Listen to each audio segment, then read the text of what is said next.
Et j'aimerais aussi te parler de quelque chose qui pourrait t'amener vraiment à prendre du recul par rapport à ce regard des autres.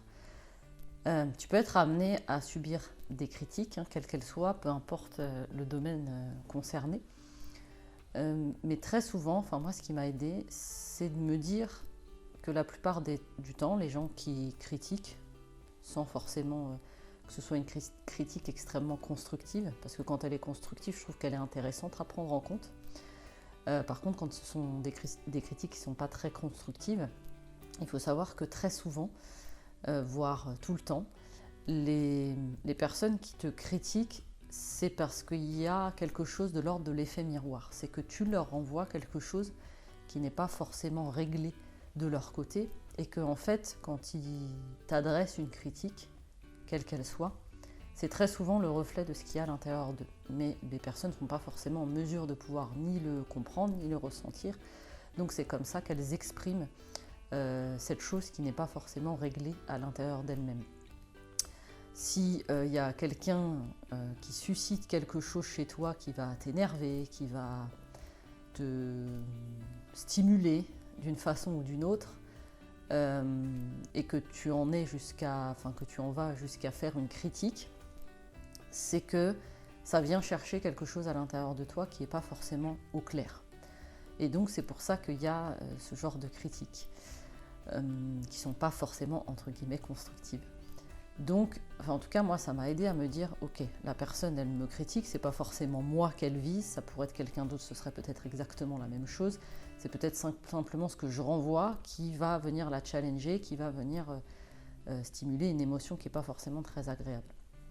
Et donc, ça permet de ne pas prendre les choses personnellement et de se dire, de prendre une distance et de se dire, en fait, la personne critique peut-être parce qu'elle est en cheminement, peut-être parce qu'elle est en réflexion sur certaines choses et que moi je viens lui renvoyer quelque chose qui n'est pas forcément agréable. Ça peut être une chose. Une autre chose qui peut te permettre aussi de prendre de la distance pour que ça ne t'affecte pas toi directement et que tu ne prennes pas directement pour toi, et c'est vraiment quelque chose qui va pouvoir t'aider dans tous les domaines de ta vie, c'est d'arrêter la comparaison. Le fait de se comparer en permanence, ça va forcément nous focaliser sur... C'est comme si tu avais un projecteur et que tu le dirigeais vers l'extérieur. Et moi, je vais t'inviter à prendre le projecteur et à le diriger sur toi. En se comparant, parce qu'on le fait tous, je te rassure, tu n'es pas la seule, encore une fois, le projecteur est de l'autre côté, on n'a aucune influence sur ce projecteur-là. Alors que quand il est dirigé sur nous, ce n'est pas une question d'égoïsme, mais et c'est ce que j'essaie aussi de transmettre à mes enfants.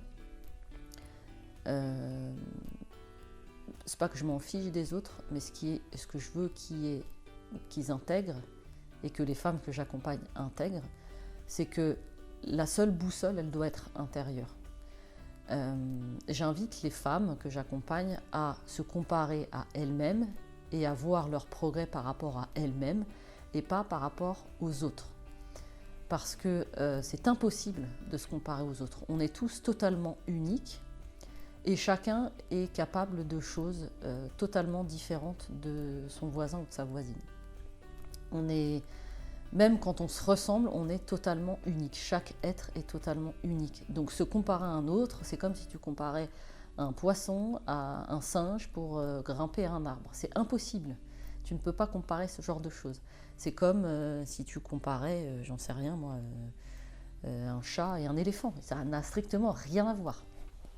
Donc, quand toi tu te compares aux autres, c'est comme si tu te comparais à quelque chose quelqu'un qui n'a strictement rien à voir, qui n'a pas tes capacités, qui n'a pas ton physique, qui n'a pas ta façon de penser, et tu te compares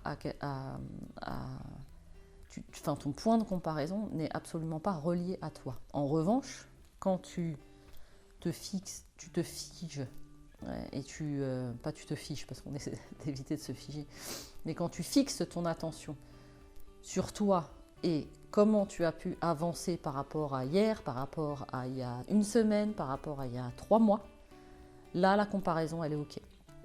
Puisque tu te compares avec quelque chose que tu as fait toi.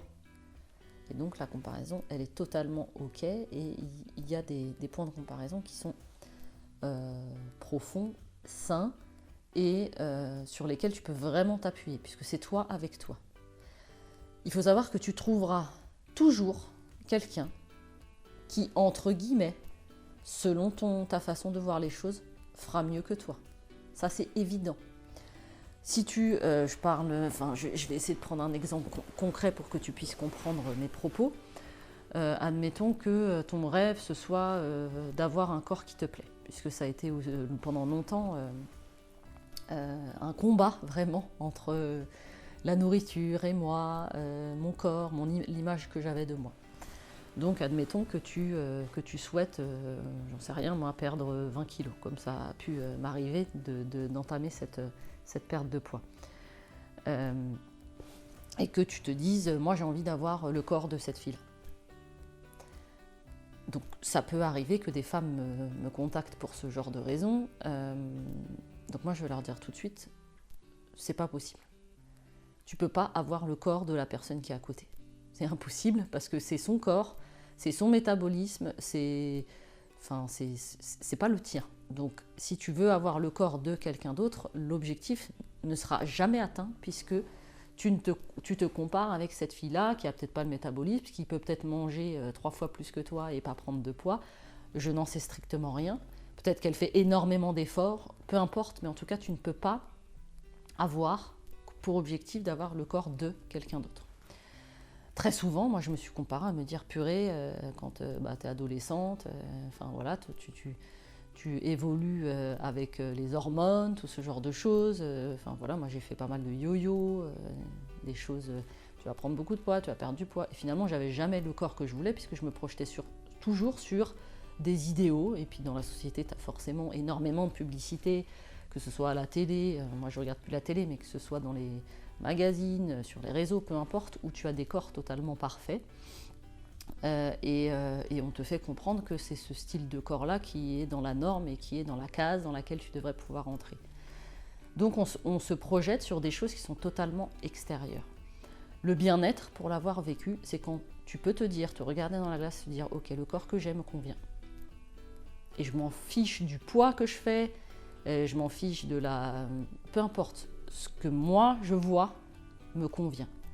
Mais se projeter sur la copine à côté ou la femme ou peu importe, ça va déjà susciter et orienter le regard que les autres peuvent poser sur toi, puisque toi, ton regard est orienté sur les autres. Ton regard, il n'est pas orienté vers toi. Donc plus tu vas être amené à te comparer, et plus le regard des autres va être extrêmement pesant, puisque ton regard est dirigé vers l'extérieur, ton regard n'est pas dirigé vers toi. Okay ? Donc tu vas forcément te fier à ce qu'il y a, à ce que les gens peuvent penser de toi, puisque toi-même tu vas être en train de te comparer, que ce soit, ça peut être le poids, là je t'ai donné un exemple de poids, mais ça peut être un exemple de, je sais pas, tu aimerais rencontrer l'amour, j'ai aussi beaucoup de femmes qui me contactent pour ça, j'aimerais avoir cette relation de couple-là. Mais ce ne sera pas forcément la tienne, celle qu'il te faut et celle dont tu as profondément besoin. Parce que tu regardes toujours ce qu'il y a à l'extérieur et ce que les autres, en plus, renvoient, qui n'est pas forcément la réalité, en plus. Je vois beaucoup les réseaux sociaux. On pense que c'est la réalité, ce n'est pas la réalité. Ce n'est pas ce qui se passe vraiment dans la vie des gens. Donc on idéalise beaucoup ce qui se passe à l'extérieur et de ce fait, on porte une attention extrêmement importante sur ce que les autres peuvent penser, puisque notre regard n'est pas du tout dirigé au bon endroit. Pour pouvoir te reconnecter profondément à ce qui est bon pour toi, il faut arrêter de se comparer aux autres. Parce que tu chercheras toujours à l'extérieur quelque chose qui se trouve à l'intérieur de toi. Donc, si je peux te donner un vrai conseil, à chaque fois que tu commences à te comparer aux autres, il va falloir encore adopter une posture d'observatrice, mais essaie juste de dire « Ok, stop, là je me compare et j'essaie de chercher quelque chose à l'extérieur qui est certainement et à 100%, à coup sûr, à l'intérieur de moi. Ok, pourquoi est-ce que je veux ressembler à cette fille-là ? Ou pourquoi est-ce que j'aimerais avoir cette vie-là ? Ou pourquoi est-ce que j'aimerais avoir ce job-là ? Ou peu importe ce que tu es en train de traverser. Qu'est-ce que moi j'ai envie à l'intérieur de moi ? Qu'est-ce qui est bon et juste pour moi ? Et moi, je ne veux pas envier quelqu'un d'autre, je veux devenir la personne que j'ai envie d'être. Et je ne veux pas faire les choses en fonction de ce que les autres pensent, je veux faire les choses en fonction de ce qui est juste pour moi et aligné pour moi. Et essayer de faire à chaque fois ce switch-là, de se dire, ok, là je suis en train de regarder à l'extérieur, j'aimerais regarder à l'intérieur. Et peut-être que tu as peur de regarder à l'intérieur de toi, puisque moi ça a pu être aussi une de mes problématiques, parce qu'on peut avoir peur de regarder à l'intérieur, parce qu'on peut avoir peur d'avoir mal, d'aller regarder des choses qui ne sont pas forcément très agréables, d'aller regarder nos parts d'ombre. Mais pour moi, la clé, c'est vraiment... On peut avoir peur d'être égoïste aussi, parce que ça peut être... ça a été aussi une de mes problématiques, de se dire, quand je suis centrée sur moi, j'ai peur d'être égoïste. Au contraire, je peux t'assurer que moi, c'était une de mes plus grandes peurs, parce que je suis tellement dans le désir de contribuer, et j'aime le partage, j'aime échanger avec les gens, que le fait de devenir potentiellement égoïste, ça pouvait me faire peur. Alors qu'en fait, pas du tout. Quand tu es tourné vers toi, quand tu essaies de te reconnecter à toi, quand tu te demandes qu'est-ce qui est juste pour toi, eh bien tu vas nourrir beaucoup de parts de toi et ça va te permettre d'être encore plus présent d'une façon beaucoup plus qualitative pour tes proches et pour ceux que tu aimes. Parce que tu te seras nourri et du coup tu pourras donner encore plus. Moi j'avais cette peur de pouvoir donner encore moins, alors que pas du tout, je donne encore plus et de façon encore plus qualitative. Parce que ce qui est à l'intérieur de moi est vraiment nourri profondément. Et c'est parce que ce projecteur-là, j'ai pris l'habitude de ne plus le tourner vers les autres et de ce que les autres pourraient penser et de ce que les autres pourraient dire ou quoi que ce soit. Et quand je suis en train de me comparer, je dis « Oh stop, là ça ne va pas, je vais me recentrer sur moi, qu'est-ce qui est bon pour moi, qu'est-ce qui est juste, pourquoi je veux le faire ? Pourquoi est-ce que moi j'ai besoin de faire ça ? Pas pourquoi est-ce que je veux ressembler à qui que ce soit, je ne veux pas ressembler à qui que ce soit, je veux ressembler à moi. Et pourquoi est-ce que j'ai besoin de ça ?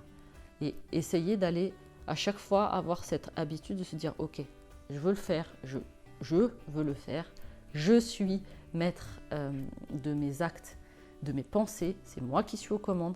Et pourquoi est-ce que je veux le faire ? Quelle part de moi j'ai besoin de nourrir ? Quelle part de moi j'ai envie de nourrir ?» Et d'essayer d'avoir à chaque fois cette habitude de tourner le projecteur vers soi et d'éviter de se comparer. Plus tu vas te comparer, plus les critiques vont être importantes pour toi, puisque ton regard est tourné vers les autres. Donc tu es en attente d'un retour des autres. Et quand c'est un retour qui est positif, c'est tant mieux, mais quand c'est un retour qui est négatif, c'est compliqué à gérer. Et j'ai eu une discussion un jour avec une amie qui m'a donné encore une autre vision des choses. Elle m'a dit, pour moi, le jour où j'étais vraiment réconciliée avec moi, c'est quand le retour des autres, peu importe quel soit-il, qu'il soit positif ou négatif, a glissé totalement sur moi. Souvent, on a tendance à penser que quand les critiques glissent sur nous, c'est que c'est OK, qu'on est totalement en phase avec soi-même. Et quand elle m'a apporté cette autre vision des choses, j'ai trouvé ça extrêmement révélateur. C'est-à-dire que quand quelqu'un te fait une remarque, soit positif ou négatif, eh ben ça glisse sur toi. Finalement, tu es tellement en phase avec toi-même que peu importe ce que les autres disent, que ce soit positif ou négatif, ça va strictement rien changer à l'intérieur de toi, puisque ta seule boussole, c'est toi avec toi-même. Et ça ne fait pas d'elle quelqu'un d'égoïste, au contraire, c'est une personne qui est extrêmement bienveillante, extrêmement dans le partage, très empathique. Enfin, c'est vraiment une personne profondément gentille. Elle s'appelle Dorothée. C'est une amie vraiment avec un cœur énorme. Et quand elle m'a dit ça, je lui ai dit effectivement, tu as raison. Le jour où tu es totalement bien avec toi-même, c'est quand, peu importe le retour que les gens te font, il y a quelque chose de l'ordre, oui c'est vrai, ou je sais, et c'est pas égoïste que de penser comme ça, c'est juste d'avoir un amour profond pour soi et de se dire, en fait je sais qui je suis et je suis totalement OK avec qui je suis. Et c'est en ça que j'aime accompagner les femmes pour les amener à c'est une vraie révélation. Pour moi, pour l'avoir vécu, c'est une vraie révélation quand tu te découvres, tu regardes dans le miroir et tu découvres une personne que tu aimes profondément. Et c'est un vrai chemin de vie que de vivre cette transformation et d'y parvenir. Mais en tout cas, au travers de toutes ces vidéos, au travers de tout ce que je te partage, j'espère profondément que tu réussiras à trouver des clés pour arriver à cette révélation-là et à cette reconnexion profonde à toi. Et je propose aussi des instants lumière de 20 minutes, c'est totalement offert, dans lequel tu vas pouvoir échanger une problématique que tu traverses avec moi et je te donnerai le premier pas à mettre en place pour sortir de cette situation-là et pour entamer le chemin vers la vie de tes rêves, puisque moi je suis absolument convaincue qu'on peut toutes vivre nos rêves profondément, puisque je les vis tous les jours. Et c'est une de mes raisons d'être. Je veux accompagner les femmes à vivre ces magnifiques transformations-là. Donc je te mets les liens en dessous de cette vidéo. N'hésite pas à partager toutes les vidéos si tu penses que ça peut intéresser certaines femmes, à t'abonner à la chaîne. Et puis je te dis à très très vite pour de prochaines vidéos. En attendant, prends bien soin de toi et à bientôt. Ciao ciao.